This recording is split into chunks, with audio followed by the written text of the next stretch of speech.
목회자는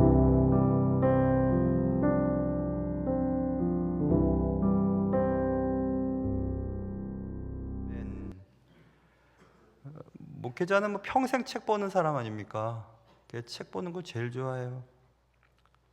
근데 책값이 워낙 비싸서 요즘에는 외국에 책 하나 주문하려면 환율이 또 높아서 만만치가 않아요. 장바구니에 넣어두고 그러면 나중에 보지 뭐. 그럼 한국 책 사자. 그래, 며칠 전에 장바구니에 넣어뒀던 책 가운데 고르고 골라서 이거 정말 읽고 싶은 거야. 이거 읽고 싶어. 그래서 이제 우리 막내가 어디서 받았는지 10,000원짜리 쿠폰이 있다 그래서 쿠폰 넣고 포인트 넣고 이래갖고 책을 주문해서 이제 받았어요. 받아서 책 받으면 기분 좋지 않습니까? 그 책 받아서 이제 막 읽기 시작했습니다. 기분 좋게 막 새벽에도 읽고 막 읽다가 가만히 있다가 이런 생각이 들었습니다. 이거 어디서 읽은 내용인 것 같아. 본 내용인데 나 이 내용 아는데 내용이 익숙한데 총 그 책은 21 챕터로 나누어져 있는데 세 번째 챕터까지 읽은 후에 아니야, 이 책 어디서 본 것 같아 생각이 들었습니다. 그래서 이 책 혹시 하는 마음을 가지고 제가 잘 정리를 못하니까 제 책상 위에 막 쌓여져 있는 책을 들춰보기 시작했습니다. 똑같은 책을 제가 사고 똑같은 책을 봤더라고요. 올해 초에. 어이구 아까워. 산 책을 또 책을 샀네. 근데 산 책을 산 것은 괜찮은데 왜 읽었던 책을 읽었다고 생각을 못했을까? 이 생각이 들었어요. 또 더군다나 챕터 3장까지 읽었는데 읽었던 책 그리고 지금 읽고 있는 책 밑줄 그은 것도 똑같았습니다.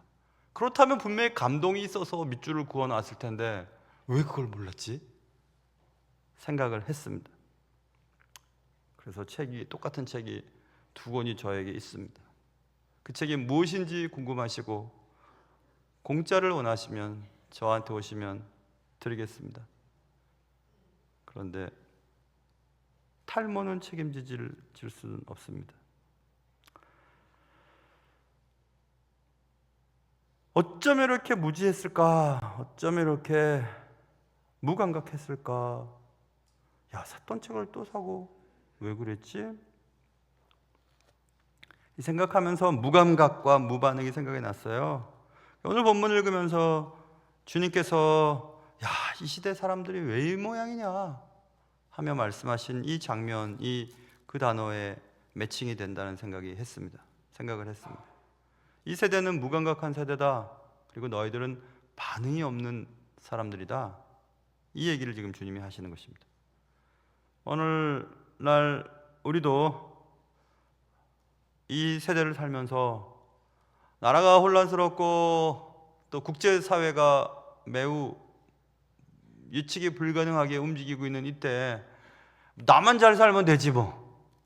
내가 가지고 있는 코인이나 주식이나 그것만 오르는 데만 관심이 많고 내 부동산 떨어지지 않을까? 이 일 때문에 거기에만 관심이 있다면 우리도 그런 사람 아닐까 이런 생각이 들었습니다. 모쪼록 오늘 말씀을 통해서 무감각한 시대를 사는 무반응 그리스도인은 누구일까? 혹시 내가 바로 그 그리스도인 아닐까라는 것을 확인해 보시고 피차 은혜 받을 수 있기를 주님의 이름으로 축원합니다. 자, 예수님께서 왜 이런 말씀하셨을까? 오늘 31절에 이 세대의 사람을 무엇으로 비유할까? 이 세대의 사람 바로 30절에 있는 바리새인과 율법교사들 같은 사람들입니다.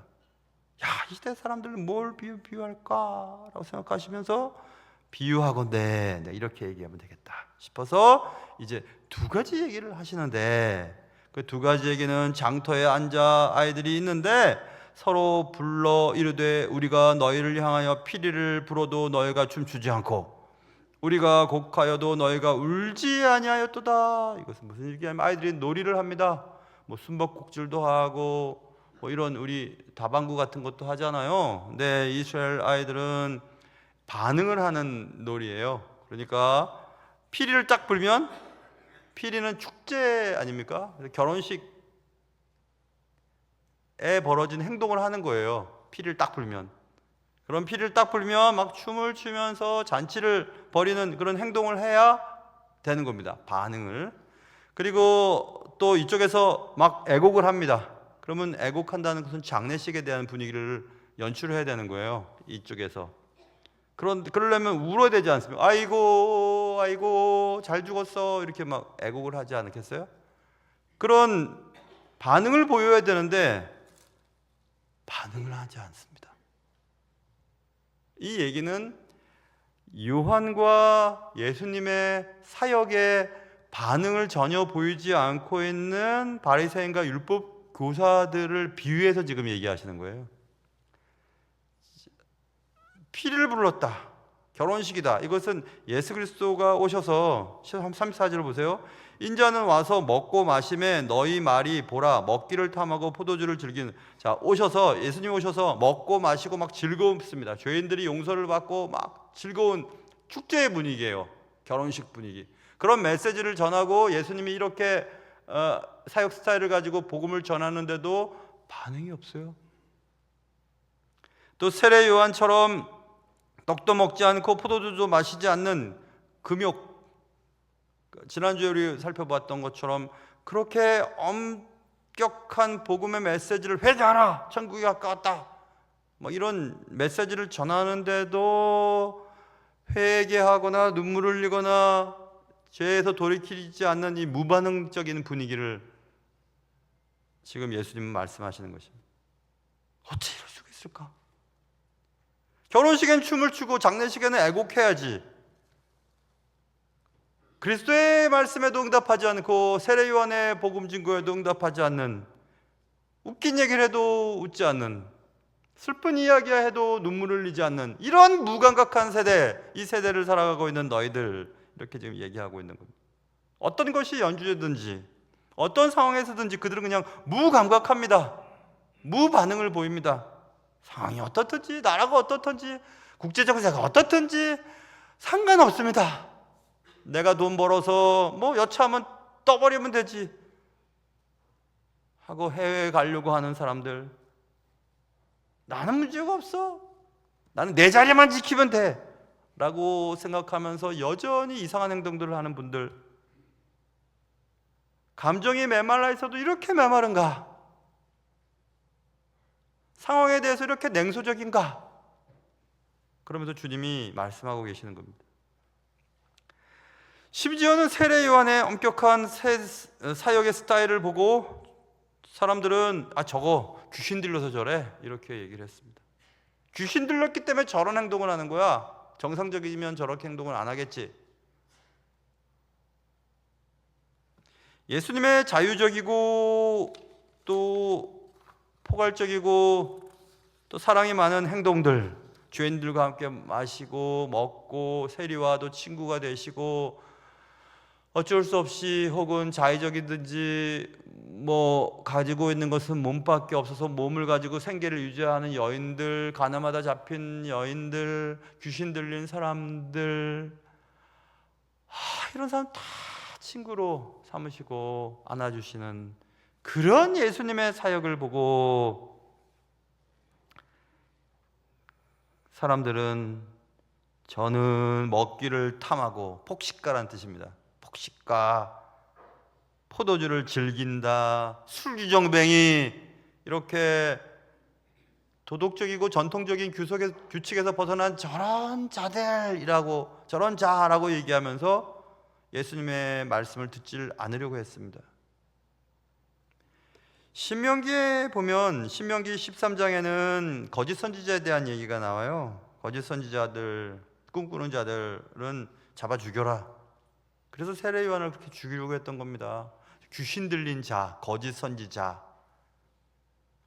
신명기 21장에도 술에 잠긴 자, 방탕한 자는 돌로 쳐 죽여라. 그래서 예수님께 죽이려고 했던 거예요. 전통적인 우리의 어떤 규칙이나 삶의 모습과는 다른 모습을 보이셨던 예수님을 받아들일 수가 없었습니다. 이들은 회개를 촉구하는 엄중한 세례요한의 메시지를 받기를 원치 않았고, 치유와 희망의 사랑스러운 메시지를 전하셨던 예수님의 메시지도 받아들이기를 싫어하셨습니다. 세례요한의 금욕주의 자기 부인의 모범을 너무 저의 삶은 가혹해, 저렇게까지 할 필요가 있어 하면서 귀신 들렸기 때문이라고, 정상적인 인간이라면 저렇게 하지 않았을 것이라고 비난했고, 예수님이 죄인을 사랑하고 축복하는 삶을 살아가는 것을 보며 저는 왜 그렇게 관대한 거야? 라고 여기면서 예수님을 먹기를 탐하고 술꾼이라고 비난했습니다. 그들은 어느 곳에서도 반응하지 않았습니다. 어느 곳에서도 죄를 돌이키려고 하지 않았습니다. 그래서 주님은 아이들이 장터에서 놀 때 말이야, 피를 불면 춤춰야 되는 거 아니냐? 애곡하면 울어야 되는 거 아니야? 결혼식에서도 즐거워하지 못하고 장례식에서도 애통해하지 못하는 저들은 정말 무감각한 사람들이야, 이렇게 말하고 있습니다. 성숙한 사회의 척도가 무엇입니까? 성숙한 사회의 척도는 포용의 크기 정도로 생각하면 될까요?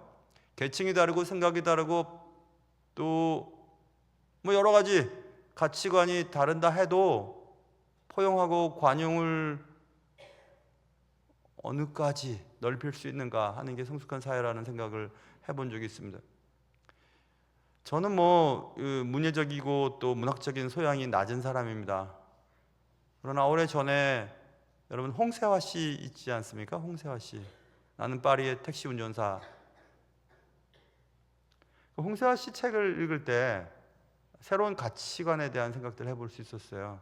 그 전까지는 제가 아까 말씀드린 것처럼 소양이 부족해서 톨레랑스의 개념을 정확하게 이해를 못했습니다. 톨레이트라고 하는 영어 단어야 알지만 그것이 프랑스에서 톨레랑스라고 하는 가치관, 그러니까 프랑스 사람들의 가치의 어떤 중요한 어떤 생각들이라는 것을 파리에서 택시 운전사를 하면서 경험했던 것들을 홍세화 씨가 써낸 그 책에서 이런 거구나 라는 것을 어렴풋이 알았던 적이 있었습니다. 톨레랑스는 차이에 대한 존중을 말하는 거죠. 서로 다른 가치나 믿음이나 생각을 가진 개인이나 집단을 평화적인 방식으로 공존해내는 어떤 능력이라고 말할 수 있을까요? 제 나름대로 생각이 그렇게 들었어요. 여러분, 어떤 단체에서 누군가 또 혹은 내가 그 공동체의 일원에게 받아들여진다는 것은 굉장한 좋은 겁니다. 성숙한 겁니다. 좀 자유적인 생각을 갖고 있긴 합니다. 저는 생각이 좀 그렇긴 하지만 그럼에도 불구하고 목사니까 목사다워야 한다는 것도 알고 있습니다. 목사다움은 누가 봐도 목사님 같은 것이 있잖아요. 스타일도.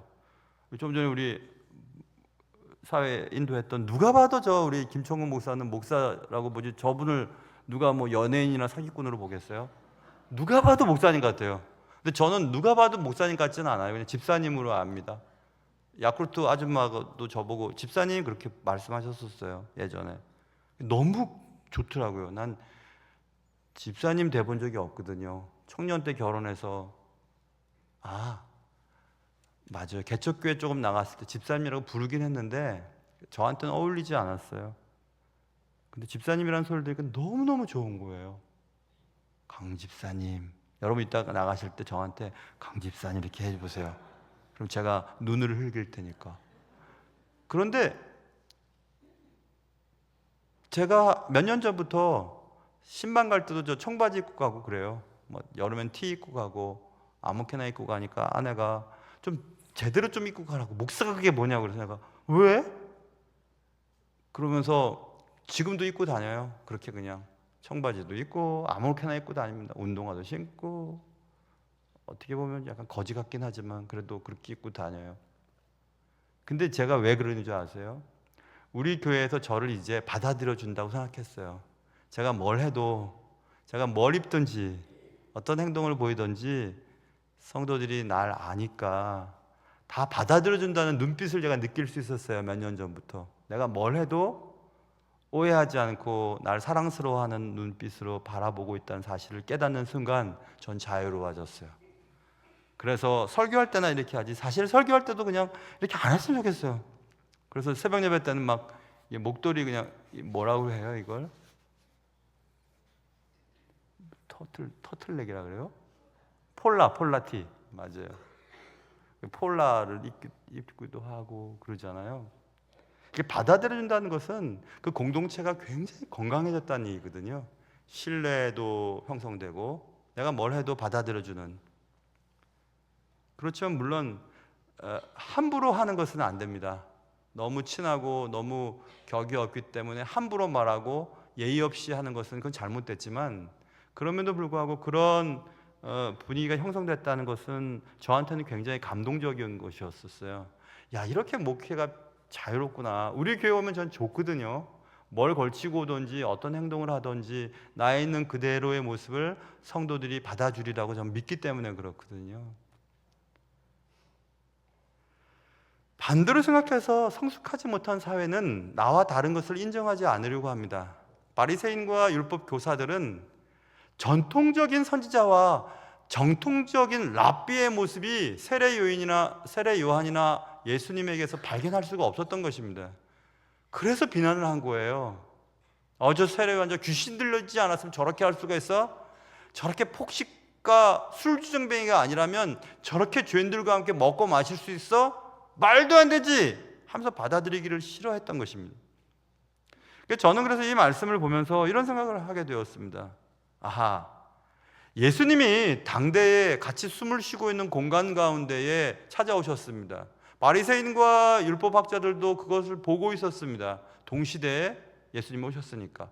세례 요한도 오셨어요. 여러분, 지금 세례 요한 같은 분이 혹은 예수님이 지금 우리 가운데 오시면 얼마나 대단한 일들이 벌어지겠습니까? 근데 오셨단 말입니다. 그때 오셨는데도 세례 요한과 예수님을 거부했었어요. 그래서 저는 생각했습니다. 그래, 모든 사람을 기쁘게 할 수 있지는 못하겠구나.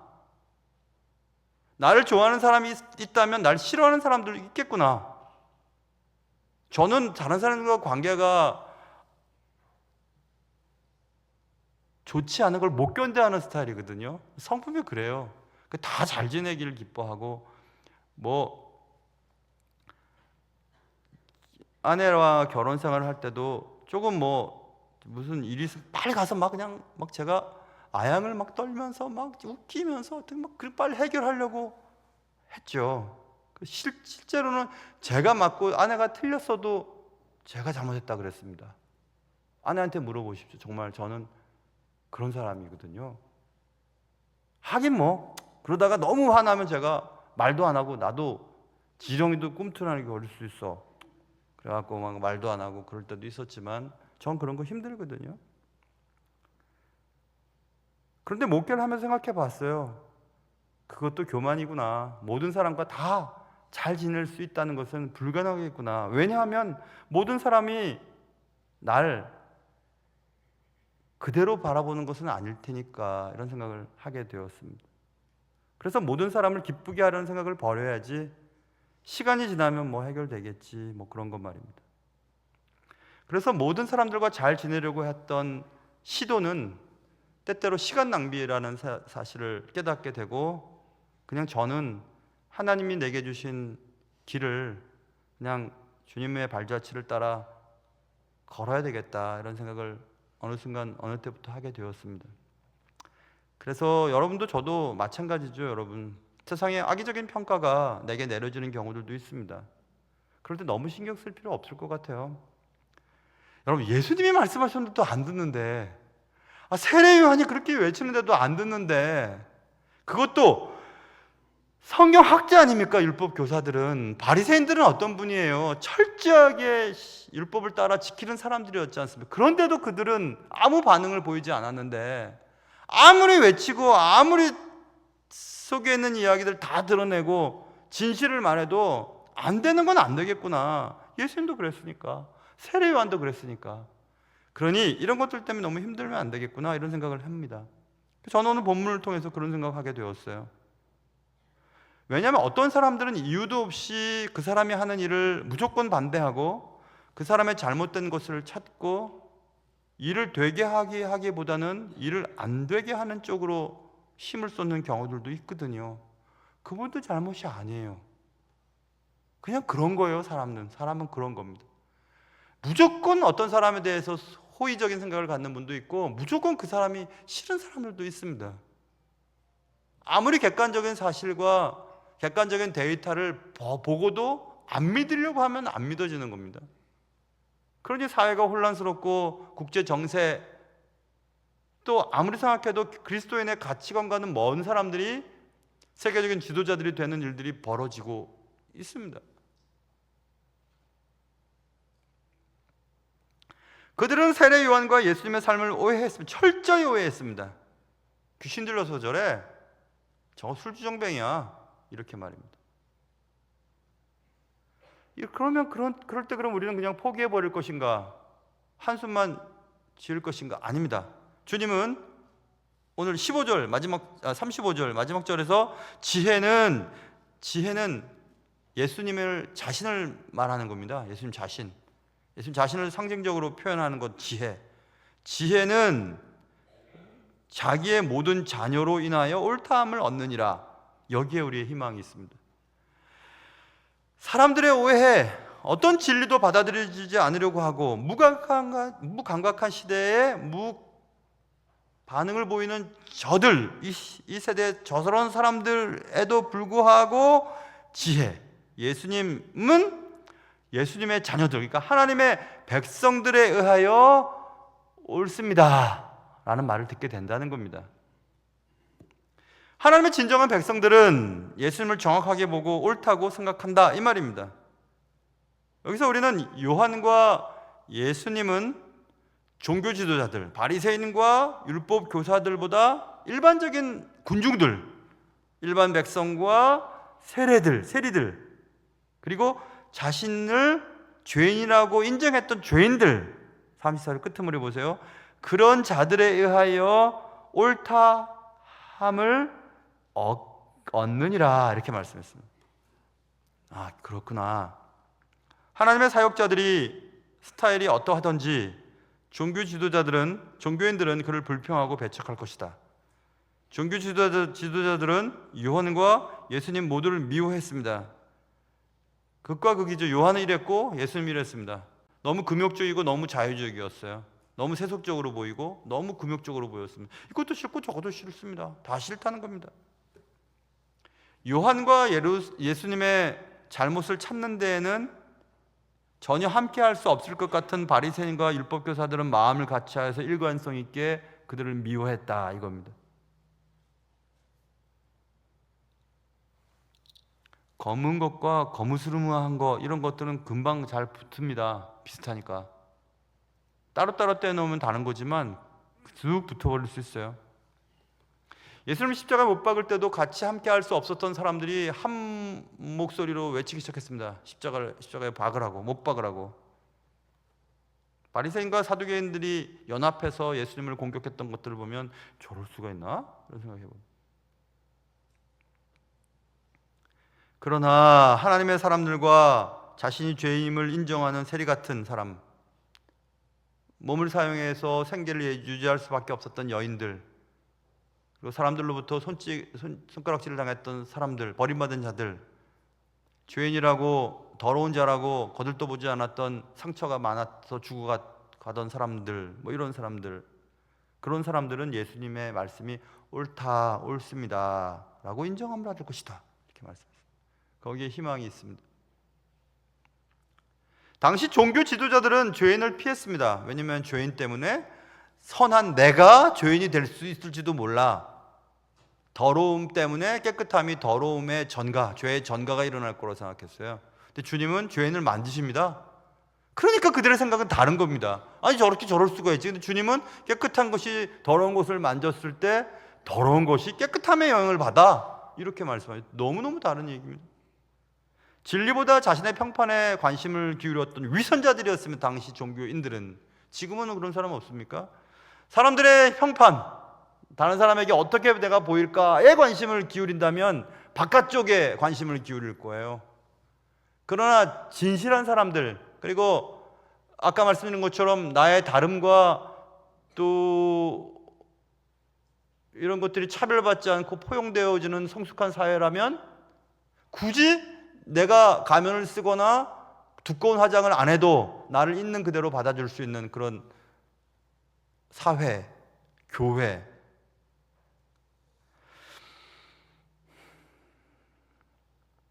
사람들의 마음 상태에 관심이 없었습니다. 그들은 겉으로 드러나는 행동에도 관심을 기울였습니다. 나 봐봐, 잘 봐봐, 나 있잖아 씨앗에 10의 1조도 하지, 나 봐봐 얼마나 멋있게 기도하냐, 시장 오기 위해서 손을 들고 기도하는 바리새인.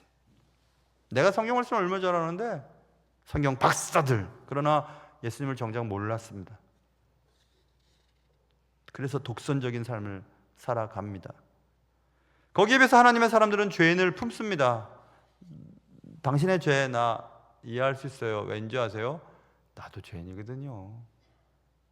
그래서 자신의 죄를 철저히 깨닫는 사람들은 다른 사람에 대해서 정죄하는 것을 잘 안 합니다. 그럴 수도 있지 뭐, 사람 다 똑같지 뭐. 그리고 또 넘어가고 또 넘어갑니다. 죽어도 용서할 수 없어, 다시는 안 볼 거야 라고 하는 사람들은 대부분 자신이 죄인이 아니고 상대방이 죄인이라고 생각합니다. 그런 분들에게는 하나님의 은혜가 경험되어질 확률이 매우 적습니다. 사람들의 외적 행동보다 마음 상태에도 관심을 기울입니다. 그래서 제가 말씀드리는 거예요. 교회 목회를 지금 저도 이제 31년째 이제 접어들게 됐는데, 31년 하면 어느 정도 그 부분에 대해서 전문가라고 여겨주시면 안 될까요? 그래도 저분이 목회를 30년 넘게 했으면 그래도 이런 데서는 저런 판단을 하는 것이 옳지 않을까? 어떤 분은 뭐 학부 때 전공을 가지고 난 거기에 전문가라고 얘기를 하지만 저는 신학을 10년 했습니다. 신학을. 그럼 좀 믿어주면 안 될까요? 신학에 대해선. 사회적인 경험이 많아서 사회적인 경험을 가지고 얘기하시는 분들에게는 저는 목회 경험이 많지 않습니까?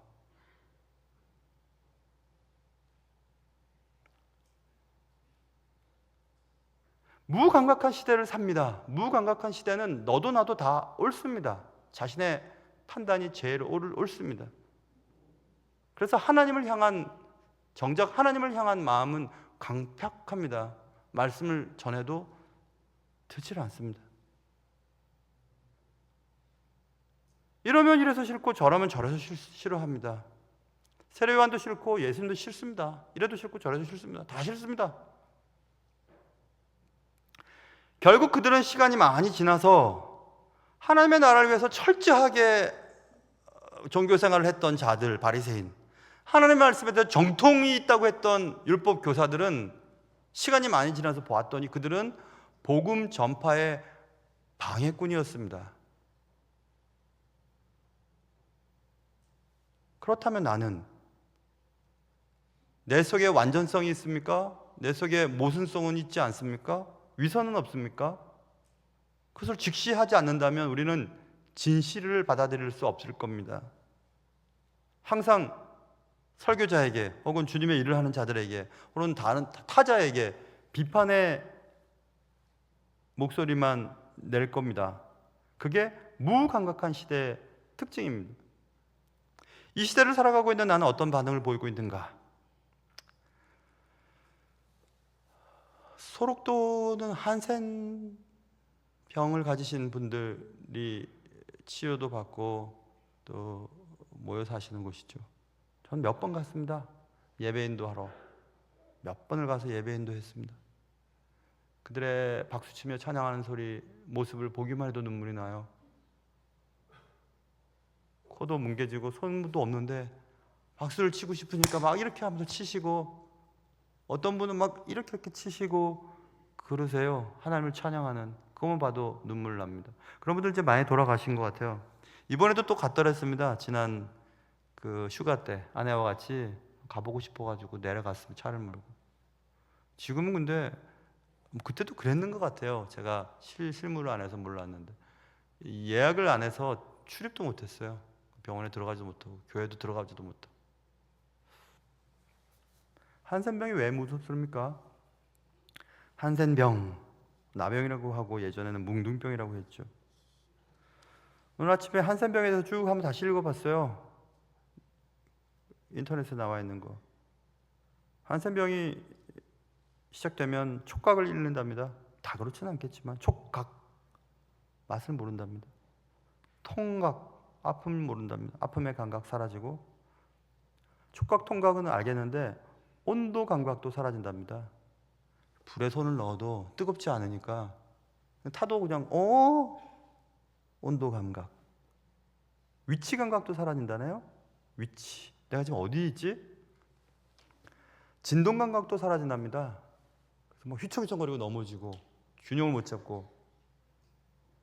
다 종합해 보면 감각 소실 이렇게 적혀 있더라고요.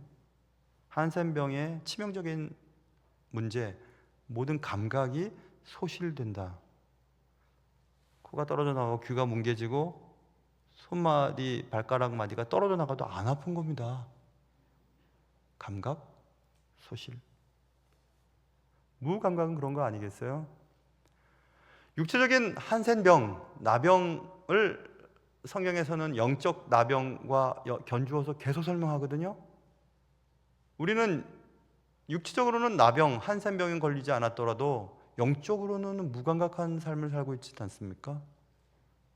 지금 자신의 삶이 어떻게 나아가고 있는지도 모르고, 문제가 뭔지도 모르고, 뭐 때문에 지금 몸이 망가지는지도 모른 채 영혼은 계속 망가지고 있지는 않습니까?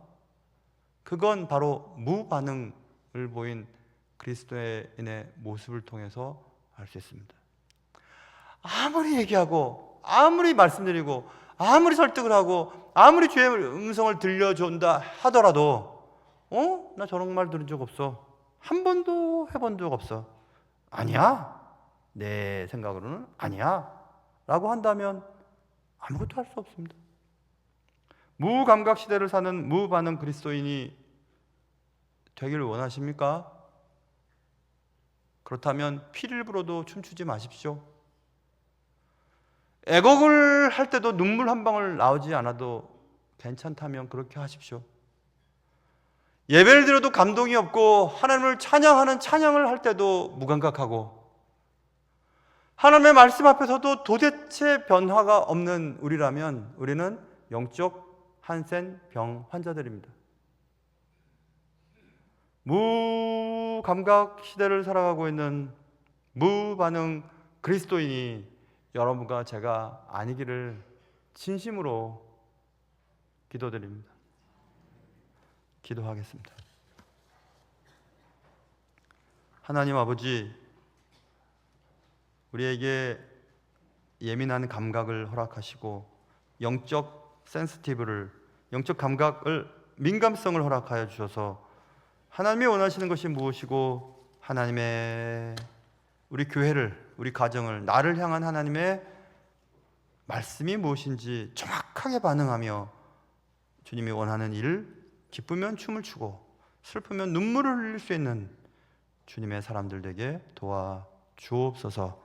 예수님의 이름으로 기도합니다.